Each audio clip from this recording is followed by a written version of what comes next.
कृष्णा भाइयों और बहनों, आज इस वीडियो में मैं आपको कार्तिक मास की सभी कहानियां सुनाऊंगी और लास्ट में जो 5 दिन पंचभिकु की कहानी सुनी जाती है वो भी सुनाऊंगी और धोधा बुआ की पंचतीर्थी की कहानी भी सुनाऊंगी। तो चलिए वीडियो शुरू करते हैं। सबसे पहले मैं सुनाऊंगी इल्ली घुड़ियों की कहानी। एक थिल्ली एक था घुड़िया। कार्तिक का महीना आया। इल्ली ने कहा, आजा घुड़िया, कार्तिक नहाते हैं। घुड़िया बोला, तू ही नहा, अभी तो बाजरे की सिट्टी कटेंगे, मोट उपड़ेंगे, मैं तो उनमें जाकर मौज करूँगा। पाल का पानी पीऊँगा और गंगा नहाने से मुझे बहुत ठंड भी लगती है। इतना कहकर घुड़िया वहाँ से चला गया। इल्ली ने कार्तिक नहाया। इल्ली रोज राजा की बाई के पल्ले पर चिपक कर चली जाती और उसी के साथ गंगा जी में नहा लेती। इस तरह पूरे कार्तिक नहाई। मरने पर वह राजा की लड़की बनी। घुड़िया मरकर मींढा बनकर पैदा हुआ। इल्ली राजा की लड़की बनकर पैदा हुई। राजा की लड़की का विवाह हुआ तो वह दहेज में उस मींढे को भी अपने साथ ले गई। जब कभी अकेली होती तो वह मींढे से बात करती। रीमको झीमको ए श्याम सुंदरी ए बाई, थोड़ो पानी डोप्या, मैं थने कवे थीरे घुड़िया, कार्तिकड़ो ना। एक दिन बाई की देवरानी जिठानियों ने सुन लिया। उन्होंने अपने देवर से बोला, ऐसी भी क्या औरत लाए हो जो मनुष्यों से बात नहीं करती और जानवरों से बात करती है। देवर बोला, मैं अपनी आंखों से देखूंगा, कानों सुनी नहीं मानूंगा। एक दिन वह छिपकर बैठ गया।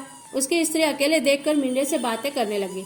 मैं कही घुड़िया कार्तिक नहा ले, पर बात नहीं मानी। मींढे ने कहा, बाई कार्तिक का महीना सामने है, अब की नहला देना। राजा की बाई बोली, अब तो मुश्किल है, मैं पर्दे में रहती हूँ, पति की आज्ञा में रहती हूँ। इतने में उसका पति आ गया। बोला, क्या बात है? वह बोली, कोई खास बात नहीं है। पर उसके पति ने जिद्दी पकड़ ली। वह बोला, मुझे बताना ही पड़ेगा। उसकी स्त्री ने समझाया कि स्त्री का और रस्सी का भेद नहीं लेना चाहिए, पर वह माना ही नहीं। उसने पहले जन्म की सारी बात बता दी। उसने सुनकर कहा कि कार्तिक नहाने का इतना फल है तो हम दोनों जोड़े से गंगा स्नान करेंगे और कार्तिक नहाएंगे। उन्होंने ऐसा ही किया और कार्तिक का उज्जमन भी किया। साथ में मींढे को भी ले जाते थे। मींढे की योनि छूट गई। राजा के घर में बहुत धन संपत्ति हो गई। हे कार्तिक महाराज, जैसे इल्ली को दिया वैसे सबको देना, जैसे घुड़िया को दिया वैसे सबको किसी को मत देना। कहता ने, सुनता ने, हुकारा भरता ने, थारा नाम लेता ने। बोले कार्तिक माता की जय। पथवारी की कहानी। बोलो पथवारी माता की जय। एक थी सास, एक थी बहू। सास ने कहा, जा बहू, दूध दही बेच आ। बहू गई। रास्ते में स्त्रियां पीपल पूज रही थी और पथवारी सींच रही थी। उसने पूछा, तुम क्या कर रही हो? स्त्रियों ने कहा, पीपल पथवारी सींचती हैं, इससे अन्न होगा, धन होगा, पुत्र होगा और परदेश गया पति वापस आ जाएगा। गुजरे ने कहा, तब तो मैं भी सींचूंगी। तुम सींचती हो पानी से और मैं सींचूंगी दूध दही से। उसने दूध दही बेचना छोड़ दिया और रोज दूध दही लेकर जाती और पीपल पथवारी पर सींच आती। बहुत दिन हो गए। सास ने कहा, बहू दूध दही के पैसे ला। बहू ने कहा, कल लाऊंगी। दूसरे दिन दूध दही लेकर गई और पीपल पथवारी सींच कर बोली, मेरी सास ने पैसे मंगाए हैं। पीपल पथवारी ने कहा, हमारे पास पैसे कहाँ हैं, पत्ते और पत्थर हैं, ये ले जा। बहू उठाकर ले गई और ओबरी के पीछे रखकर सो गई। सास ने पूछा, पैसे लाई हो? बहू ने कहा, हाँ लाई हूँ, ओबरी के पिछवाड़े पड़े हैं। सास ने जाकर देखा तो हीरे पन्ने जगमगा रहे थे। सास ने बहू से कहा, यह धन कहाँ से ले आई? किसी का चूरा कर तो नहीं लाई? बहू ने सारी बात कही। सासू ने कहा, मैं भी पीपल पथवारी सींचूंगी, तू मुझसे दूध दही बेचने को कह। बहू ने कहा, कहीं बहू भी सास को काम करने को कहती है? सास ने कहा, इसमें तेरा क्या लगता है? बहू ने कहा, अच्छा जाओ दूध दही बेच कर आओ। सास गई। दूध दही तो गांव में बेच दिया और हांडियों का धोबन पीपल पथवारी में डाल दिया। रोज आना इसी तरह करती। कई दिन हो गए। सास ने कहा, बहू तू मुझे दूध दही के पैसे लाने को कहे। बहू ने कहा, बहू भी पैसे मांगती है क्या? तो सास से कहा, इसमें तेरा क्या लगता है? बहू ने कहा, अच्छा जाओ दूध दही के पैसे लाओ। सास दूसरे दिन गई और पीपल पथवारी से बोली, मेरी बहू ने पैसे मंगाए हैं। पीपल पथवारी बोली, कहीं बहू भी पैसे मांगती है? उसने कहा, हाँ मांगती है। तो पीपल पथवारी बोली, हमारे पास पैसे कहाँ हैं, ये पत्ते और पत्थर है, चाहे तो ले जाओ। सास ने पोटली बांधी और लाकर ओबरी में डाल दिए। तब बहू ने सास से पैसे मांगे। सास ने कहा, ओबरी में पड़े हैं।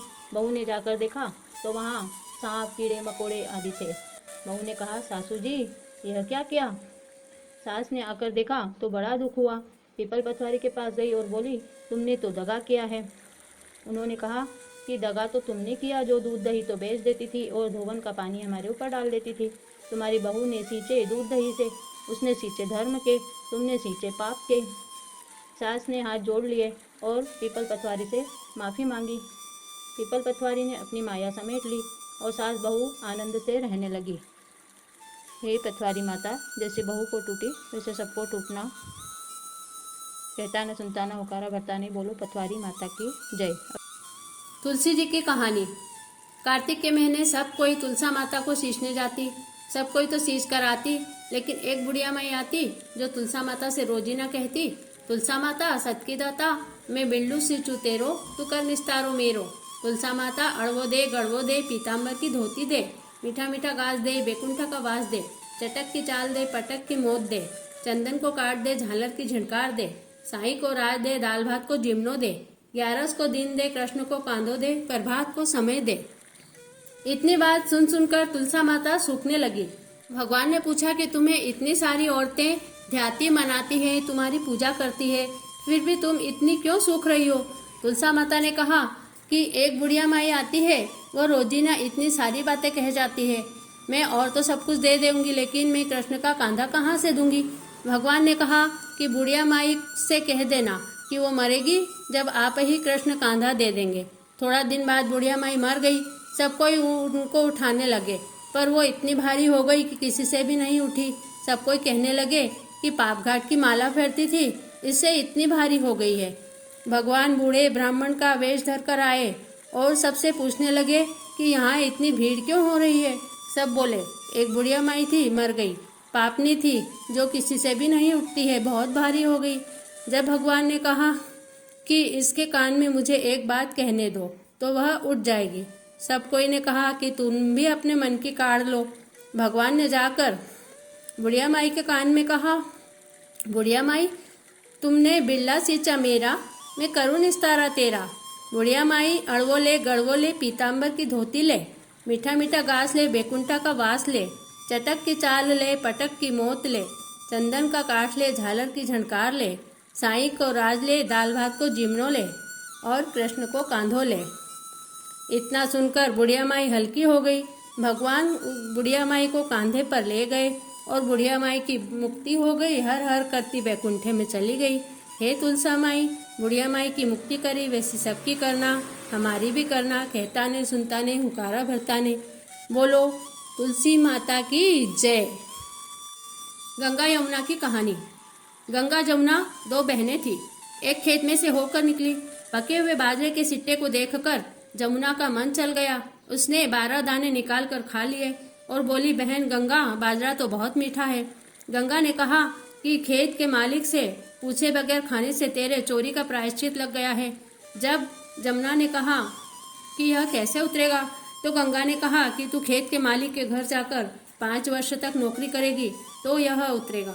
जमुना दासी का वेश बनाकर गई और साहूकार के घर जाकर बोली कि मुझे नौकरी पर रख लो, मैं सिर्फ रोटी खाऊंगी और सारा काम करूंगी, पर बर्तन व धोती नहीं धोऊंगी।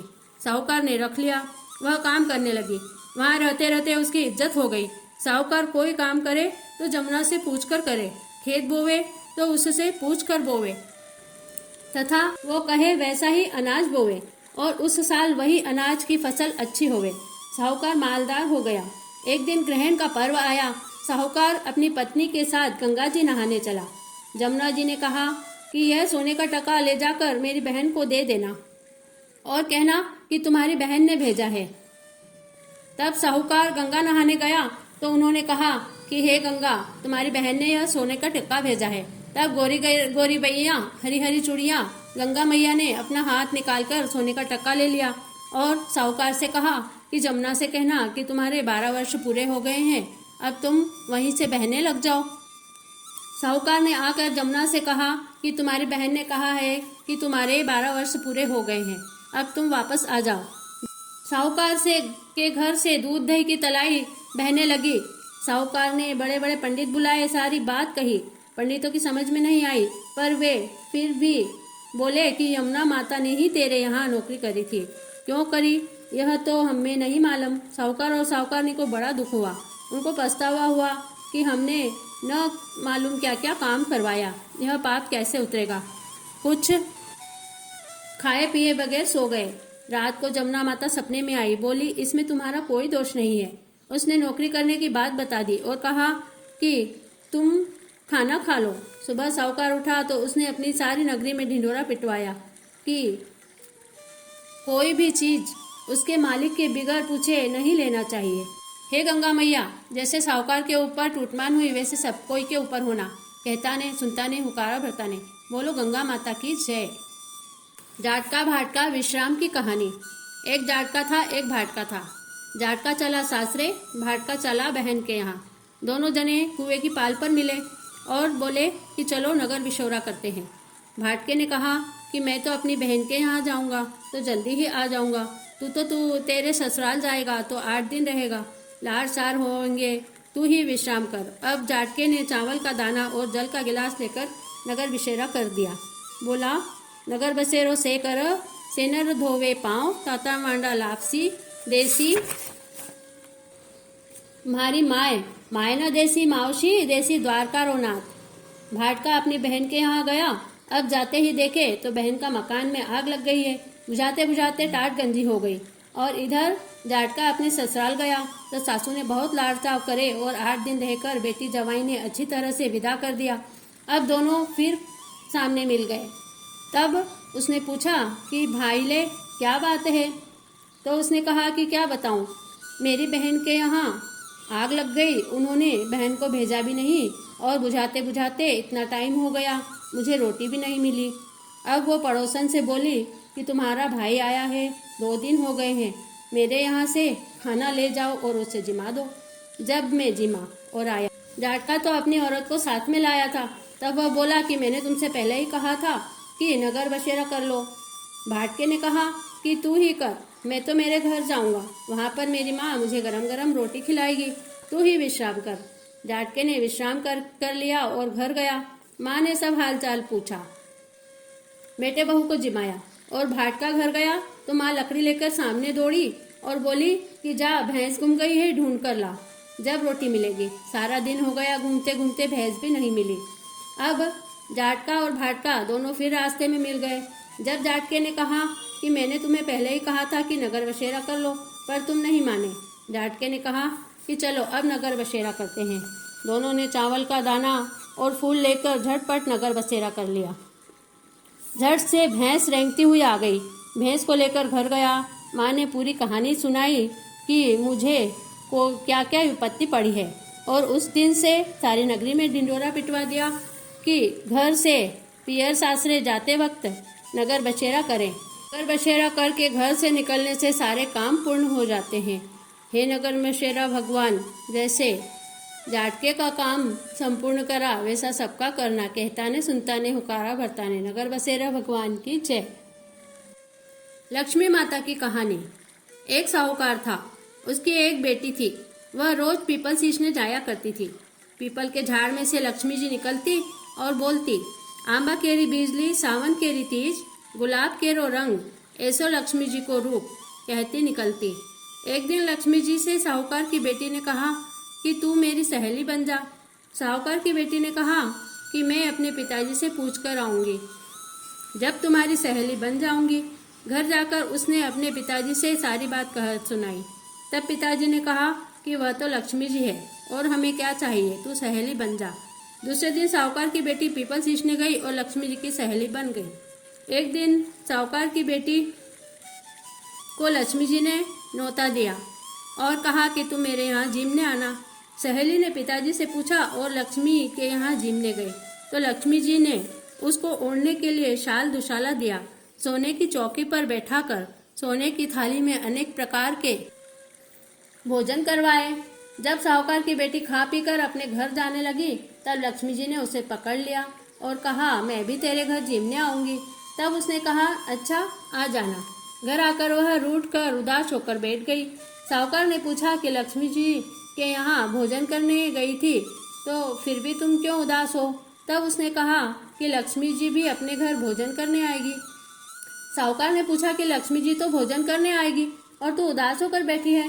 तब साहूकार की बेटी ने कहा, पिताजी, लक्ष्मी जी ने तो मुझे इतना दिया और बहुत सुंदर भोजन कराया, मैं उन्हें किस प्रकार खिलाऊंगी?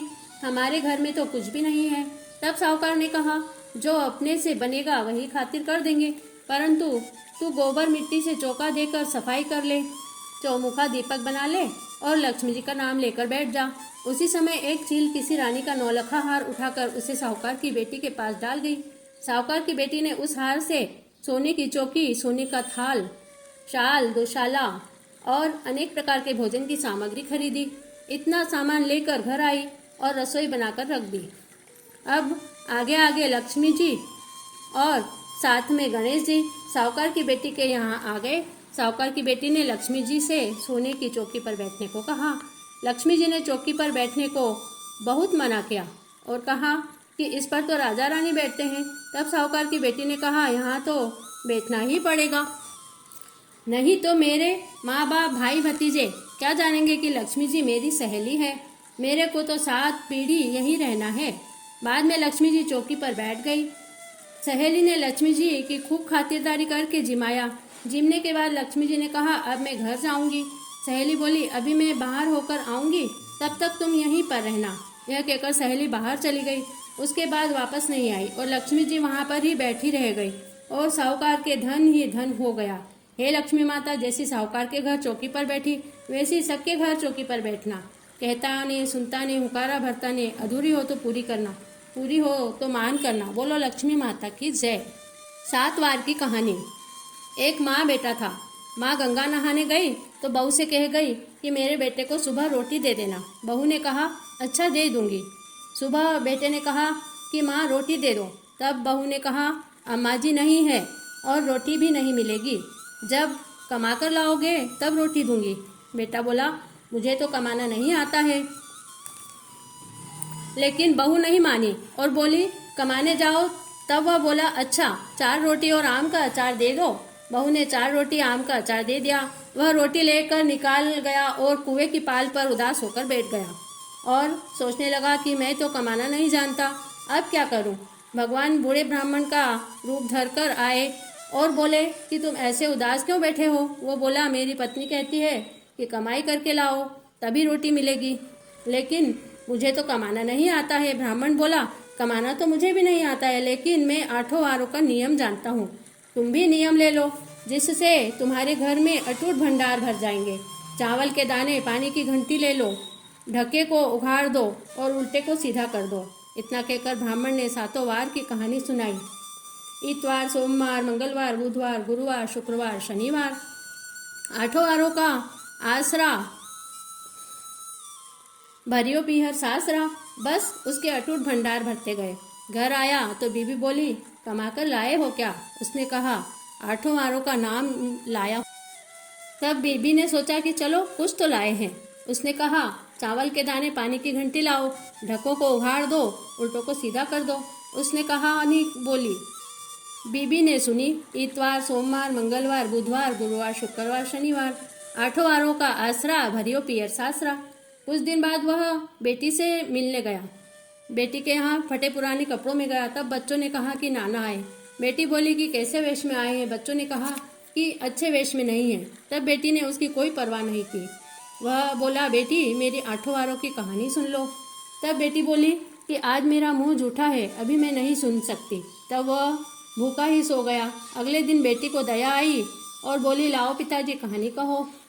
तब उसने कहा, चावल के दाने और घंटी ले लो और ढकों को उघाड़ दो, उल्टों को सीधा कर दो।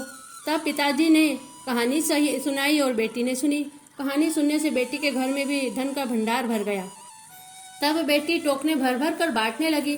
तो पड़ोसन ने कहा कि तुम तो कह रही थी तुम्हारे पिताजी कुछ भी नहीं लाए हैं, फिर तुम यह क्या कर रही हो? तब बेटी ने कहा कि मेरे पिताजी 7 वारों की कहानी कहते हैं, तुम भी उसका नियम ले लो। पड़ोसन ने भी 7 वारों की कहानी का नियम ले लिया। उसके वहाँ भी धन का भंडार भर गया। हे सप्तवार देवता, उस लड़के का और उसकी बेटी का भंडार भरा वैसा सबका भरना। कहता सुनता ने, हुकारा भरता ने। बोलो सप्तवार भगवान की जय। कार्तिक की डोकरी माई की कहानी। एक डोकरी माई थी।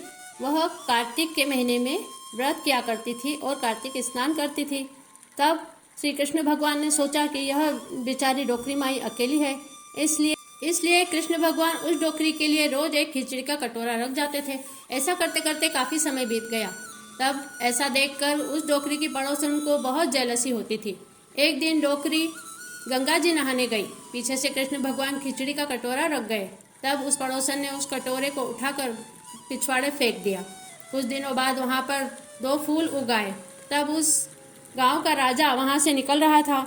उस राजा ने उन दोनों फूलों को तोड़कर अपनी रानी को दे दिए। रानी ने उन फूलों को सूंघा तो गर्भवती हो गई। रानी को 2 पुत्र पैदा हुए।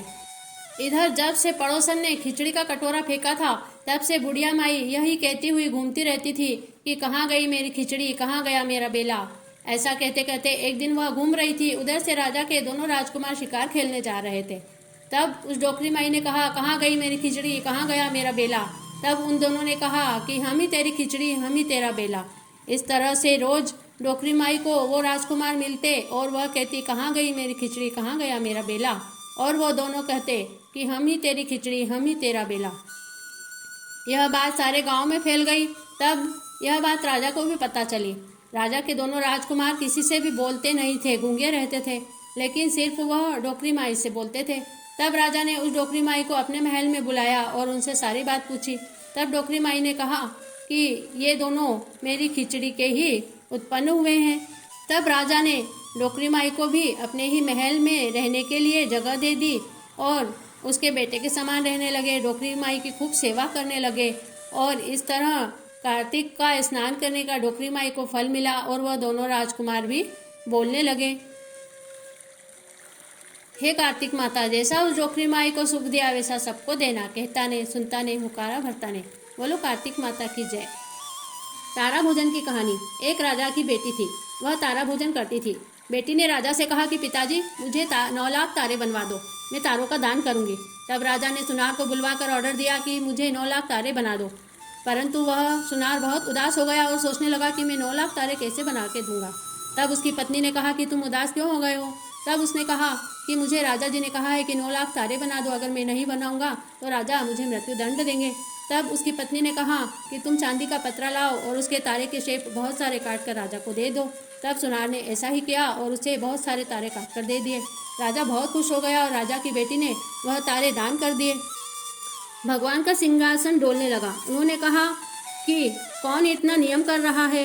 3 कूट देखे, कोई नहीं दिखा। चौथे कूट देखे तो राजा की लड़की तारा भोजन कर रही है। भगवान ने कहा, उसे ले आओ, उसने तारा भोजन का दिव्य व्रत किया है, उससे हमारे स्वर्ग में जगह दे दो। भगवान के दूत आए, बोले तुम्हें भगवान ने बुलाया है।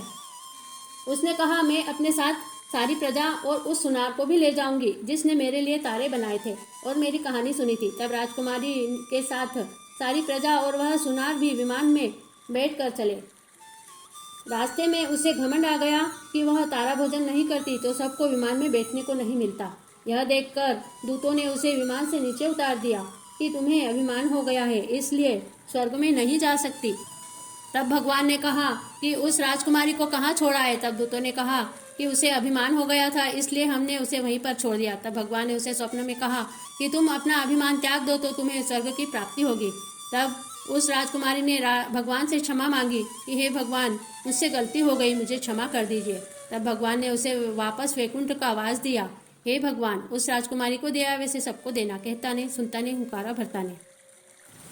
धर्मराज की कहानी। 2 बुढ़िया माई थी। एक बुढ़िया माई के पास बहुत धन था, पर वह मन की बहुत कंजूस थी। वह देव धर्म भी नहीं करती, अगर पैसे खर्चा करना पड़ते तो भी नहीं करती। वह कहती, पूजा दान धर्म करने से क्या होता है। दूसरी बुढ़िया माई के पास धन की तो कमी थी, पर वह मन की बहुत अमीर थी। वह रोज सुबह जल्दी उठती, गंगा जी में स्नान करती, तुलसी माता बड़ पीपल सींचती, भगवान के मंदिर में जाकर पूजा करती, धर्मराज सूरज भगवान की कहानी कहती, रसोई बनाकर भगवान को भोग लगाकर किसी अतिथि को जिमाती, गाय कुत्ते के लिए ग्रास निकालती। दूसरी बुढ़िया माई यह देखकर मनी मन बहुत हंसती और कहती, देखो अकेली जान है, पर दिन भर कुछ न कुछ करती रहती है, नहीं करे तो इसका क्या बिगड़े। ऐसा करते करते बहुत दिन हो गए। दोनों बुढ़िया माइयों को यमराज का एक साथ में ही बुलावा आया। गरीब बुढ़िया तो थोड़े में थोड़ा ज़्यादा में ज़्यादा सच्चे दिल से धर्म किया, जिससे उसको भगवान का विमान लेने आया। पर धनवान बुढ़िया के घर में बहुत पैसा होने पर भी कभी किसी को पैसा दान नहीं दिया। उसको राजा के दूध मारते पीटते लेकर चल दिए। रास्ते में वो बोली, मुझे भूख लगी है। दूध बोले, किसी को जिमाया हो तो मिले। ठंड लगने लगी पर उसके कुछ भी नहीं मिला। रास्ते में कांटे चुभे पर यमराज के दूध कांटों पर ही घसीटते हुए ले जाने लगे। उसे बहुत पछतावा होने लगा कि मेरे पास धन होते हुए भी मैंने कोई दान धर्म नहीं किया। ऐसा सोचते सोचते यमराज का दरबार आया। गरीब बुढ़िया को भगवान के सिंहासन पर बैठने को मिला और अमीर बुढ़िया को यमदूत बांध कर ले आए। चित्रगुप्त बोला, इस बुढ़िया ने मनुष्य जन्म लेकर भी कोई दान धर्म नहीं किया, इसे तपते कुंड में डाल दो। बुढ़िया बोली, मुझे सवा पहर जीवन दान दे दो, मैं फिर से आऊंगी तब नरकवास दे देना। यमराज बोले, ठीक है।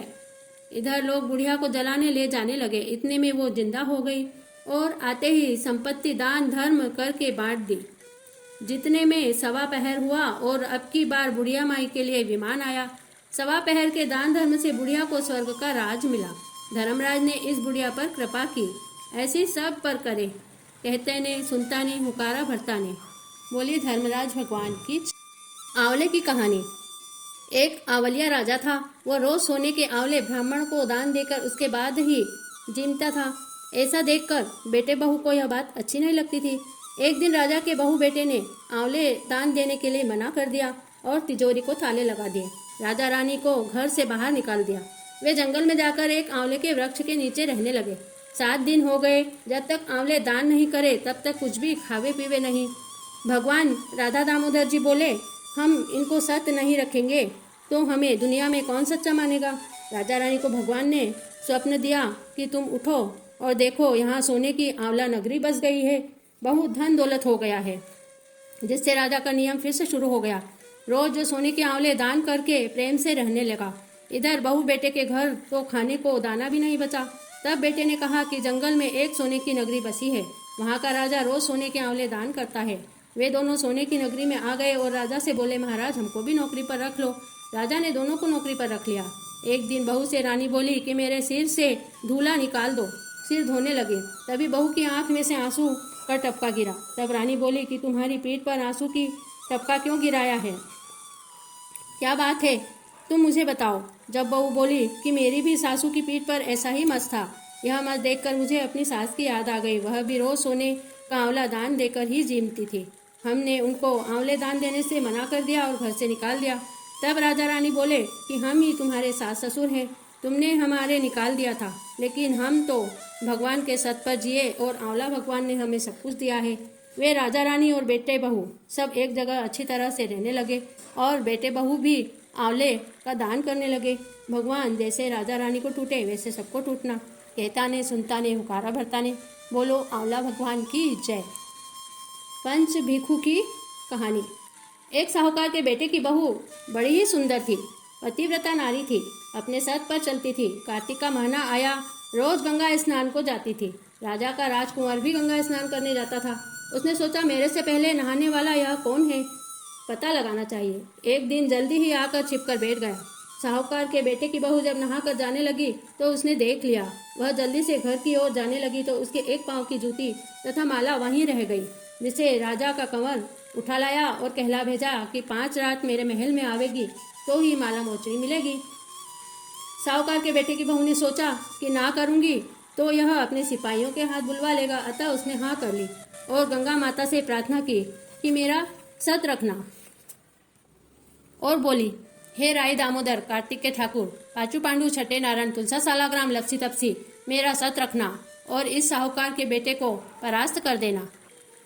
और ऐसी प्रार्थना करके पहले दिन जब वह गई तो देखा कि एक सुए का पिंजरा टंगा है। वह बोली, तू साग भरी मेरे बीरा, तेरे गले डालूंगी हीरा। सुए ने कहा, कहीं भाई भी ऐसी साग भरता है? तब उसने कहा, तेरे गले डालूंगी जेवर, तू साग भरो मेरा देवर। तब सुए ने कहा, साग भरूंगा। राजा के कुंवर को सोया हुआ देखकर वह वापस आ गई। राजा का कुंवर उठा तो सुए ने कहा, वह आकर गई है। राजा का कुंवर धोखा करके रह गया। दूसरे दिन उसने सोचा, आज अंगुली चीर कर बैठूंगा तो नींद नहीं आएगी। पर जब उसके आने का स्मरण हुआ तो उसे झट नींद आ गई। साहूकार के बेटे की बहू सुबह को साग भरा कर वापिस जाने लगी। सुबह ने साग भरी। तीसरे दिन सूल बिछा कर बैठा तो भी नींद आ गई। चौथे दिन आंखों में मिर्ची लगा कर बैठा तो भी नींद आ गई। पांचवें दिन सिगड़ी में आग सुलगा कर बैठा तो भी नींद आ गई। इस तरह 5 दिन पूरे हो गए। वह सुबह से बोली कि आज 5वीं रात पूरी हो गई है, अब उसे कह देना कि मेरी माला तथा जूती घर पर ही पहुंचा दे। राजकुमार की आंख खुली और सुबह ने साग भरी तथा सारी बात बता दी। राजकुमार ने जान लिया कि सत का प्रभाव है और वह दोनों चीजें लेकर घर गया। राजकुमार को कोढ़ फूट गया और वह त्राही त्राही करने लगा। तब उसने बड़े बड़े पंडितों को बुलाया। तब पंडितों ने कहा कि तुमने पतिव्रता नारी के ऊपर अपनी गलत निगाह रखी है, इसलिए तुम्हारी यह दशा हुई है। अब तुम भिखु भगवान से प्रार्थना करो और पस्तीर्थी नहाने वाली स्त्रियों के जल से नहाओ, तभी तुम्हारी मुक्ति होगी। और उस राजकुमारी को अपनी बहन बनाकर उससे माफ़ी मांगो और उसके माला मोचड़ी वापस कर दो। राजकुमार ने जान लिया कि सत का प्रभाव है और वह दोनों चीज़ें लेकर उसके घर गया और पैरों को पकड़कर माफ़ी मांगी और उसके नहाए हुए जल के नीचे नहाया, जिससे उसका कोढ़ भी ठीक हो गया। साहूकार के बेटे की बहू ने कहा कि कार्तिक स्नान करने से तेरे पाप दूर होंगे। राजकुमार ने अगले वर्ष कार्तिक का स्नान किया, पापों से छुटकारा पाया और सुंदर देह पाई। हे पंचभिखु भगवान, उस स्त्री की लाज रखी वैसी शक्ति रखना, कहता ने सुनता ने हुकारा भरता ने। बोलो पंचभिखु भगवान की जय। लप्सी तपसी की कहानी। एक लप्सी था, एक तपसी था। तपसी तो भगवान की तपस्या करता और लप्सी रोजीना 1.25 सेर की लप्सी बनाकर भगवान के आगे भोग लगाकर डाली हिलाकर जीम लेता था। एक दिन दोनों लड़ने लगे। लप्सी बोला मैं बड़ा हूँ, तपसी बोला मैं बड़ा हूँ। इतने में नारद मुनि आए और पूछने लगे कि तुम क्यों लड़ रहे हो। तब तपसी बोला कि मैं बड़ा हूँ। लप्सी बोला कि मैं बड़ा हूँ क्योंकि मैं भगवान की तपस्या करता हूँ। नारद जी बोले कि तुम्हारा फैसला मैं कल करूँगा। दूसरे दिन तपसी नहाकर आने लगा तो नारद जी ने 1.25 करोड़ का मूंदड़ा तपसी के आगे डाल दिया। वह आंख खोलकर देखने लगा तो मूंदड़ा पड़ा था। उसने उस मूंदड़े को उठाकर अपने घोड़े के नीचे दबा लिया और तपस्या करने लगा। उधर लप्सी 1.25 सेर की लप्सी बनाकर भगवान को भोग लगाकर टाली हिलाकर जीम लिया। इतने में नारद जी आए और दोनों के कने बैठ गए। दोनों जने पूछने लगे कि कौन बड़ा है। नारद जी तपसी से बोले कि तुम्हारा घोड़ा उठाओ। घोड़ा उठाते ही मूंदड़ा निकल गया। जब नारद जी बोले कि तुम्हारी तपस्या भंग हो गई है, तुमने यह मूंदड़ा चुराया है, सो लप्सी बड़ा है। तपसी कहने लगा कि अब मेरी तपस्या का फल कैसे मिलेगा। नारद जी बोले तेरी तपस्या का फल कार्तिक नहाने वाली देगी। सब कहानी कहकर तेरी कहानी नहीं कहेगी तो तुम्हें कार्तिक का फल मिल जाएगा। आंगी देकर तनी नहीं देगी, धोती देकर गमछा नहीं देगी, सीधा देकर दक्षिणा नहीं देगी, ब्राह्मण जिमा कर दक्षिणा नहीं देगी और दाहिने साइड नाड़ा बांधेगी तो सबका फल तुम्हें मिल जाएगा। इतना कहकर नारद जी चले गए। बोलो लप्सी तपसी भगवान की जय। सभी कार्तिक नहाने वाली सहेलियों बहनियों से मैं कहती हूँ कि लप्सी तपसी की कहानी जरूर कहना, नहीं तो तुम्हारा किया कराया धर्म लप्सी तपसी को लग जाएगा। पचतीर्थी की धोधा बुआ की कहानी। एक साहूकार था, उसकी पत्नी बोली कि ये सब लड़कियां क्या कर रही है, तो वो बोला कि ये सब पचतीर्थी नहा रही है। वो बोली कि मैं भी नहाऊंगी, पर ये तो पीहर में होती है, इसलिए पचतीर्थी नहाने वह पीहर गई। भाभी से बोली मुझे 5 किलो ज्वार दे दो तो मैं भी पचतीर्थी नहा लूँ। भाभी बोली ज्वार तो खेत में पकी नहीं है और तुम्हारे भाई परदेश गए हैं। यह सुनकर वह रोने लगी। इतना रोई कि वहाँ पर कीचड़ हो गया। भाई आया और पूछा कि इतना कीचड़ कैसे हो गया। भाभी बोली तुम्हारी बहन आई थी, उसके पाँव धोकर पिए, इससे कीचड़ हो गया। तब पड़ोसन बोली कि वह 5 किलो ज्वार लेने आई थी, भाभी ने मना कर दिया और उसके रोने से कीचड़ हो गया। यह बात सुनकर भाई बहन के घर गया और पूछा कि बहन कैसी है।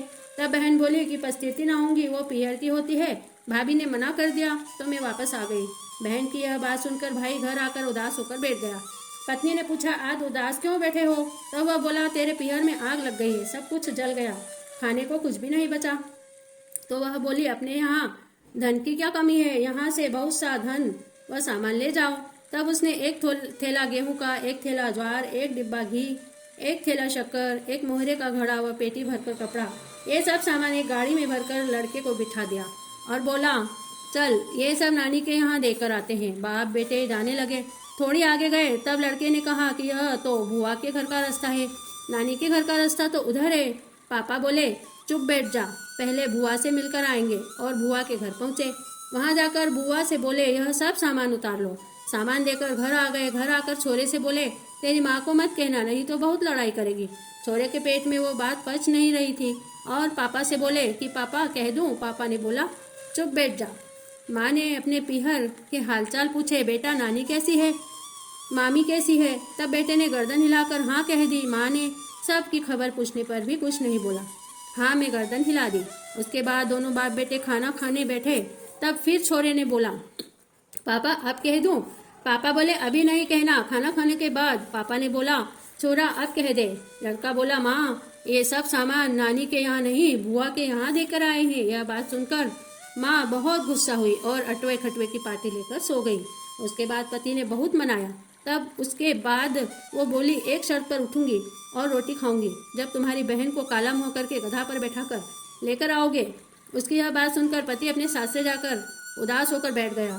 सास ने पूछा, क्या हो गया कंवर साहब? तब वो बोला, तुम्हारी बेटी बहुत बीमार है, सारे वैद्य हकीम डॉक्टर कर लिए फिर भी अच्छी नहीं हो रही है। एक पंडित ने बोला है कि जब तक इसकी माँ को काला मुँह करके गधे पर बिठा कर लाओगे तभी अच्छी हो सकेगी। यह सुनकर माँ ने बोला, यह बात है तो मैं चलूँगी, अपनी बेटी के लिए कुछ भी करने को तैयार हूँ।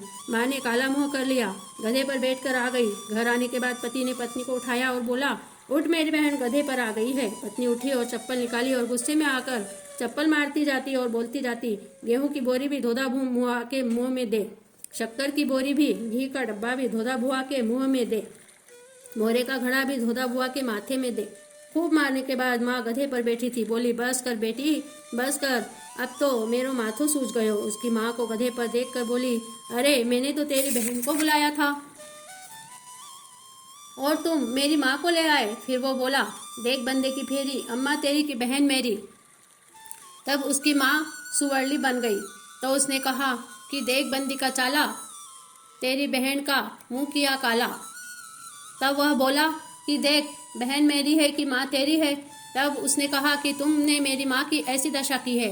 तो जब वह बोली कि देख बंदी का चाला, तेरी बहन का मुंह करा दिया काला। जब वह बोला कि देख बहन मेरी है कि माँ तुम्हारी है, वह अटवाटी खटवाटी देकर सो गई। मरना सासू नंदूली। जब वह बोला कि पूजूंगा वो कटाला, मरजो ससुरो दोनों साला।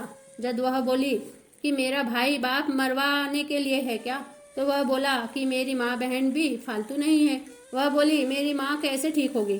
बड़े बड़े पंडितों को बुलाया तो पंडितों ने कहा कि पस्तीती नहाने वाली के नहाए हुए जल से इसे छींटे देंगे तब यह ठीक होगी। हे भगवान। फिर उसने पस्तीती नहाने वाली सभी स्त्रियों को बुलाया और उनके नहाए हुए जल से उसकी माँ को छींटे दिए। तब उसकी माँ का उद्धार हुआ। हे पस्तीती माता। उस बहन को पस्तीती ने हिलवाई, उसके भाई ने। ऐसे सबके भाई मिले, कहता ने सुनता ने हुकारा भरता ने। बोलो पस्तीती माता की जय। नित्य नेम की कहानी। एक साहूकार थे। वह हर साल कार्तिक के महीने में नित्य नेम करते थे और कार्तिक स्नान करते थे।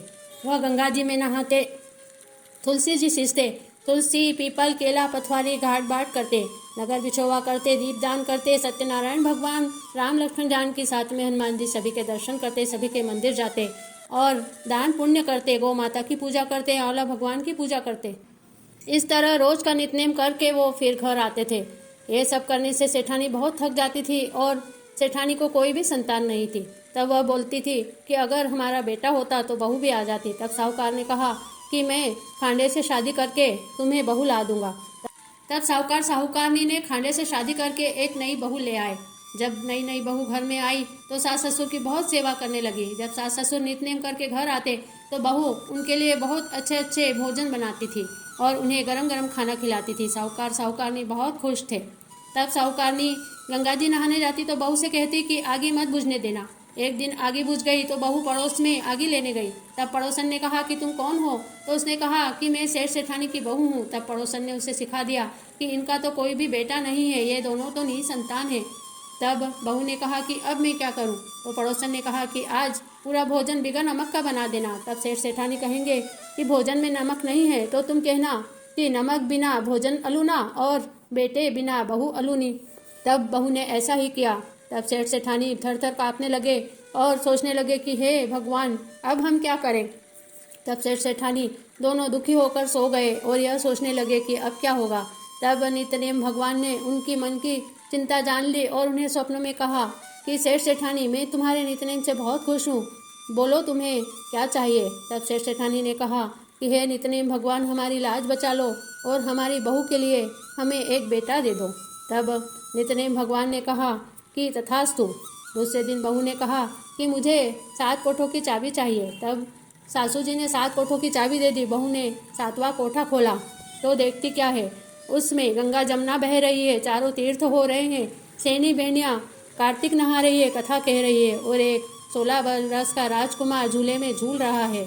जैसे ही बहू ने ताला खोला, वह राजकुमार खड़ा हो गया और उसने अपने माता पिता को धोख देकर कहा कि पिताजी नमस्कार, माताजी प्रणाम, और उसने उठकर अपनी बहू का पल्ला पकड़ लिया। हे नित्यनेम भगवान, उन सेठ सेठानी को बेटा दिया और उनकी मनोकामना पूर्ण करी, ऐसी सबकी करना। कहता नहीं, सुनता नहीं, हुकारा भरता नहीं।